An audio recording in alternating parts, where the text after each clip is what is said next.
Los mercados están cayendo en picado desde hace unas semanas. El oro, la plata, Bitcoin. Y lo primero que puedes pensar es que esto es una gran oportunidad, ¿no? Porque ahora pues puedes comprar barato, el precio de la vivienda bajará y que esto es una gran oportunidad histórica. Pero siento decirte que seguramente estás bastante equivocado. Y es que este no es un crash como el de 2008, donde podías comprar mansiones a precios de pisos del extrarradio. Este es un crash inverso.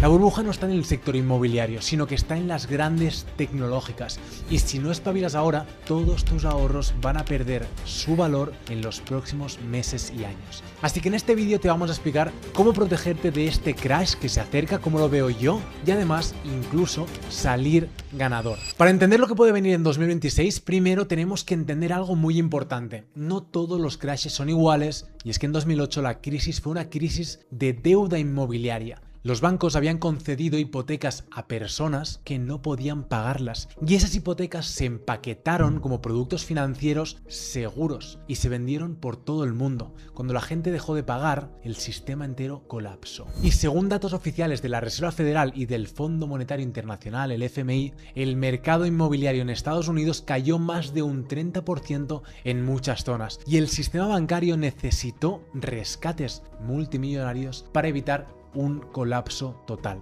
Seguro que a mucha gente le suena el nombre de Lehman Brothers, pues quebró. Y el S&P 500 cayó más de un 50% desde máximos hasta sus mínimos. Fue un crash deflacionario. Los activos, ¡pam!, se desplomaron, el crédito desapareció y el sistema tuvo que ser rescatado imprimiendo dinero. Y esta es la diferencia clave, porque lo que vino después de 2008 fue una década de tipos de interés cercanos a cero. Y eso llevó a expansión monetaria masiva. Y ahora compararemos eso con el escenario actual. Hoy no tenemos una burbuja inmobiliaria tan evidente como en 2008. De hecho, en muchos países los precios de la vivienda han aguantado relativamente fuertes debido a la escasez de oferta y a la inflación acumulada. Pero sí que tenemos algo diferente. Tenemos niveles de deuda global en máximos históricos. Y según datos del Instituto Internacional de Finanzas, la deuda global supera los 300 billones con B europeos de dólares. Nunca antes en la historia habíamos tenido tanto endeudamiento combinado entre gobiernos, empresas y hogares. Y además tenemos valoraciones extremadamente elevadas en grandes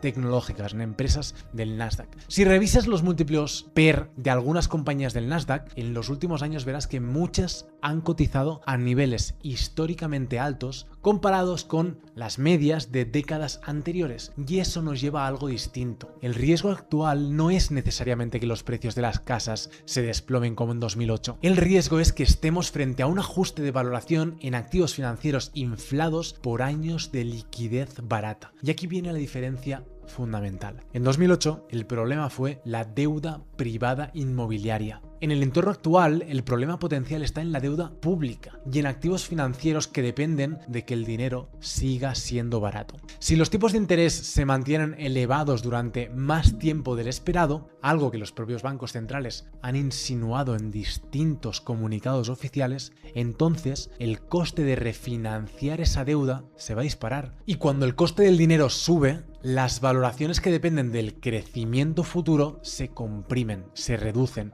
Y eso no significa que mañana vaya a explotar todo, no, pero sí que significa que el entorno es mucho más frágil de lo que la mayoría piensa. Y si no entiendes la diferencia entre un crash deflacionario como el de 2008 y un posible crash inflacionario o de valoración financiera como el que podría gestarse ahora, pues igual puedes estar posicionándote mal, porque este no creo que vaya a ser un crash donde los precios bajan y todo se vuelve barato rápidamente. Este podría ser un entorno donde el poder adquisitivo se va a erosionar lentamente mientras sí, los activos financieros corregirán, pero no en exceso, y eso es mucho más silencioso y mucho más peligroso para quien no está preparado. Y es que para poder protegernos de este tipo de crash que puede venir en 2026, primero tenemos que entender claramente qué es un crash inflacionario y por qué es distinto a un crash normal como el de 2008. Y es que cuando la mayoría habla de crisis piensa en precios de casas desplomándose, en desempleo masivo, en bancos quebrando, en grandes rescates, y todo eso viene de un crash deflacionario. Pero en un crash inflacionario, la dinámica principal no es que los precios bajen por todos lados, es que el poder adquisitivo del dinero cae mucho más rápido que la capacidad de la economía para producir bienes y servicios. Y esto ocurre cuando hay demasiada liquidez en el sistema comparado con la cantidad de bienes y servicios reales disponibles. Un ejemplo concreto que todos vivimos en los últimos años fue la inflación global posterior al COVID.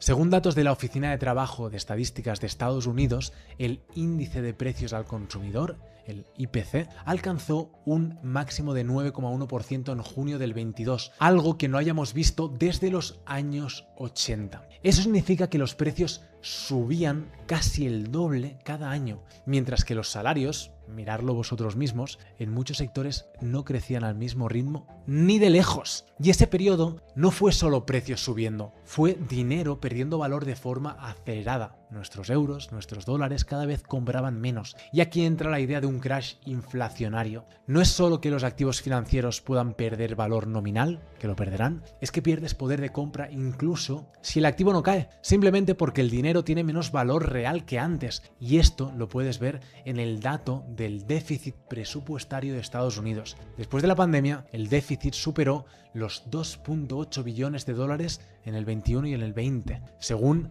el Congressional Budget Office. Y eso es dinero que el gobierno imprime o que obtiene sin respaldo directo de que haya producción detrás. Imagina lo que pasa cuando hay más dinero persiguiendo los mismos bienes y servicios. Pues la consecuencia es que los precios suben, y cuando los precios suben, el poder adquisitivo baja. En un crash inflacionario no siempre ves el colapso de precios de activos físicos como casas. Lo que sí que ves es una erosión del valor del dinero que afecta a los ahorros bancarios, a las inversiones conservadoras en renta fija, a los ingresos fijos que no están indexados a una inflación real. Y aquí viene un dato que debería hacerte pensar. En 2008 y en 2025 Estados Unidos prácticamente duplicó su base monetaria. Y es que según datos oficiales de la Reserva Federal, la base monetaria pasó de unos 2,2 billones de dólares en 2008 a más de 8,5 billones en 2024. Eso no es dinero perdido negociando acciones y criptos, no. Eso es dinero que está circulando en la economía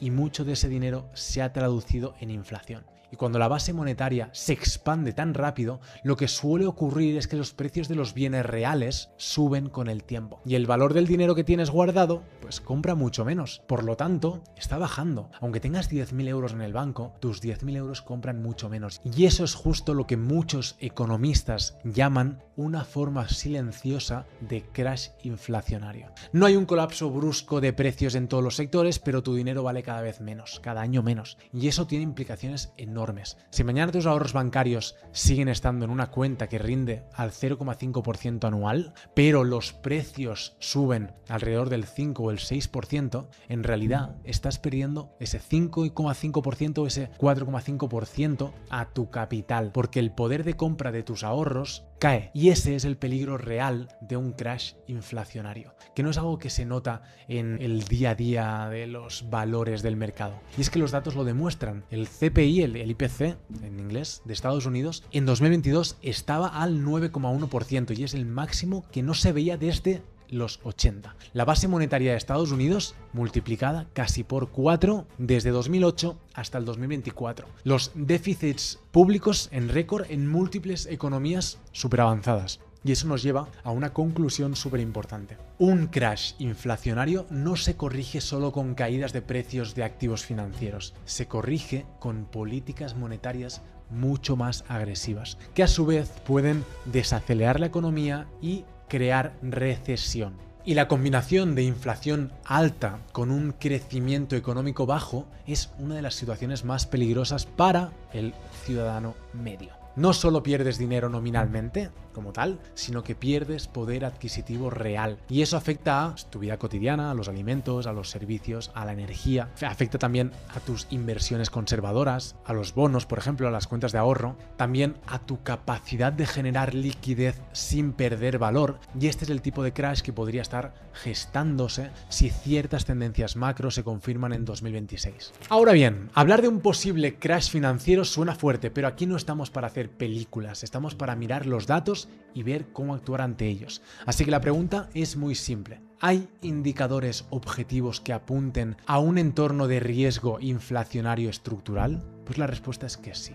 Y vamos a repasarlos uno por uno. El primero es la deuda global. Según el Instituto Internacional de Finanzas, la deuda mundial superó los 300 billones de dólares en los últimos años. Eso incluye deuda pública, corporativa y de hogares. Nunca antes en la historia habíamos tenido un nivel de endeudamiento tan alto en relación al tamaño de la economía global. Cuando la deuda es tan elevada, los gobiernos tienen dos caminos. O ajustan el gasto drásticamente, lo cual suele provocar una recesión y un descontento social, que ya sabéis que a los gobiernos no les gusta o no les interesa el descontento social, o permiten que la inflación erosione el valor real de esa deuda con el tiempo. ¿A qué se refiere esto? Pues que si la inflación aumenta a un nivel tan grande, la deuda real suya, sus miles de millones de deuda, serán mucho más fáciles de pagar porque valdrán menos en valor real. Así que históricamente muchos países siempre han optado por lo segundo. Vaya, ya miras tú por qué. Igual es que el tema de enfadar a los posibles votantes del día de mañana pues no es algo que les haga excesiva gracia. Vamos con el segundo indicador, los déficits fiscales persistentes. Estados Unidos, por ejemplo, ha mantenido déficits anuales de más de $1 billón, incluso fuera de periodos de emergencia extrema. Y esto es según datos del Congressional Budget Office. Eso significa que el gasto público supera constantemente a los ingresos. Cuando un país gasta más de lo que ingresa año tras año, necesita financiar esa diferencia ¿cómo? Emitiendo deuda. Y si esa deuda crece más rápido que la economía real, la presión sobre el sistema aumenta. Y eso es una realidad totalmente objetiva. El tercer indicador es la masa monetaria. Si observamos la evolución de la oferta monetaria del M2 en Estados Unidos, veremos que tras 2020 hubo una expansión histórica. La Reserva Federal publicó datos mostrando un aumento muy bestia de la masa monetaria en un periodo muy corto de tiempo. Y aunque posteriormente hubo ajustes y se redujo, el nivel absoluto sigue siendo significativamente mayor que antes de la pandemia. Más dinero en el sistema no siempre genera inflación inmediata, pero sí que crea condiciones propicias si la producción no crece al mismo ritmo. El cuarto indicador son los tipos de interés elevados y sostenidos en el tiempo. Después del pico inflacionario del 22, los bancos centrales subieron los tipos agresivamente para controlar esa inflación desmedida. Pero si los mantienen altos durante más tiempo del esperado, eso encarece el servicio de la deuda pública y privada. Y aquí está el punto delicado. Cuando tienes una deuda récord y tipos altos al mismo tiempo, la tensión financiera aumenta. Y entonces o bajan tipos y se arriesgan a una nueva inflación, o mantienen tipos altos y se arriesgan a una desaceleración económica severa. Ambos escenarios generan volatilidad y esto es algo que hay que tener en cuenta. El quinto indicador es la pérdida de poder adquisitivo real. Es que si analizas el crecimiento salarial medio comparado con la inflación acumulada desde 2020, en muchos países el salario real ha perdido poder de compra. Es decir, aunque nominalmente cobres unos euros más cada mes, puedes comprar menos. Y eso es un síntoma clásico de entorno inflacionario estructural y de sistema totalmente roto. Y aquí es donde empieza el verdadero problema. Un crash inflacionario no siempre se ve como un desplome instantáneo del mercado. A veces se ve como, activos financieros que corrigen, bonos que pierden atractivo real, ahorros que se devalúan lentamente y, sobre todo, ciudadanos que sienten que trabajan más pero que avanzan menos. Y eso no genera titulares espectaculares como el crash del 2008, pero sí que erosiona la riqueza de forma mucho más silenciosa y crea una diferencia muy grande entre la clase media, que cada vez es más pobre. Y si combinas deuda récord, déficits persistentes, masa monetaria elevada y tensiones geopolíticas que afectan a cadenas de suministro,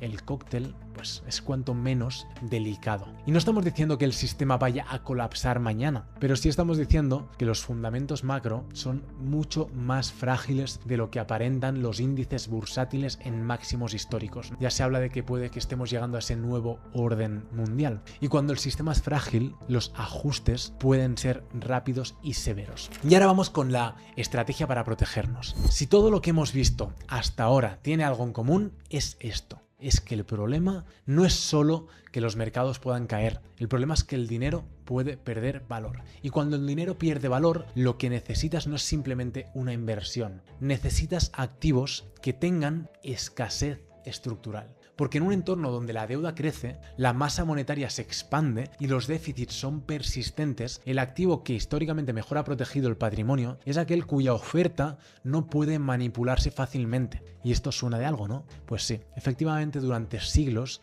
está siendo el oro. Porque el oro no se puede imprimir, no se puede crear con una decisión política. Y de hecho su oferta crece de forma muy limitada al año. Incluso en periodos donde el precio del oro ha subido muchísimo, la forma de emisión del oro, es decir, lo que han encontrado de oro, su oferta, aún así no ha crecido de una manera súper bestia. Y por eso ha sido considerado reserva de valor durante miles de años. Ahora bien, en la era digital existe un activo que comparte esa característica de escasez programada. Se llama Bitcoin. Y es que Bitcoin tiene una emisión fija donde solo existirán 21 millones de unidades. Y esa política monetaria no depende de un banco central, ni de un presidente, ni de una votación política. Eso no es una opinión, es código y está totalmente programado de forma matemática y algorítmica. Y además, el ritmo de emisión se reduce aproximadamente cada 4 años con el halving.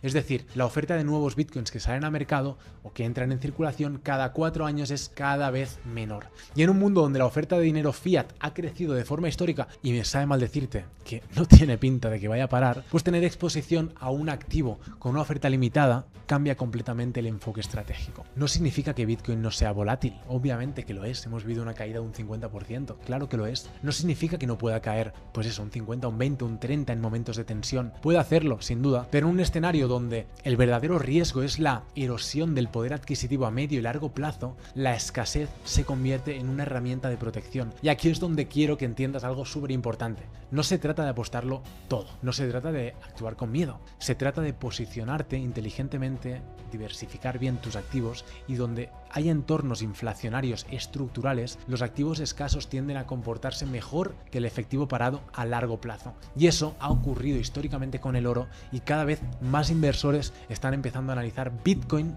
bajo ese mismo prisma. No como un activo especulativo más, sino como una cobertura frente a sistemas monetarios cada vez más tensionados. Y si realmente estamos entrando en un periodo donde la inflación estructural, la deuda récord y la presión fiscal, entonces la pregunta no es si habrá volatilidad.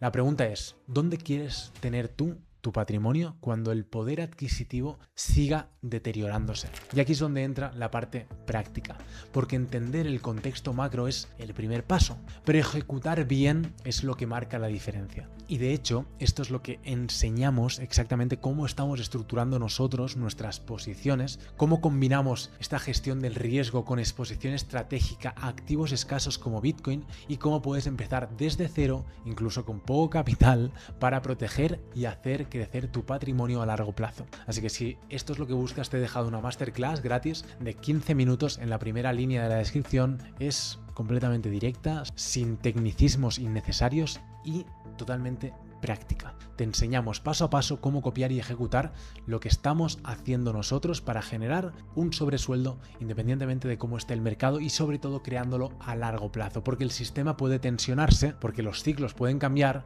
pero la escasez sigue siendo escasez. Y entender eso puede marcar la diferencia en los próximos años. Así que dicho todo esto, nos vemos en el siguiente vídeo. Un abrazo descentralizado.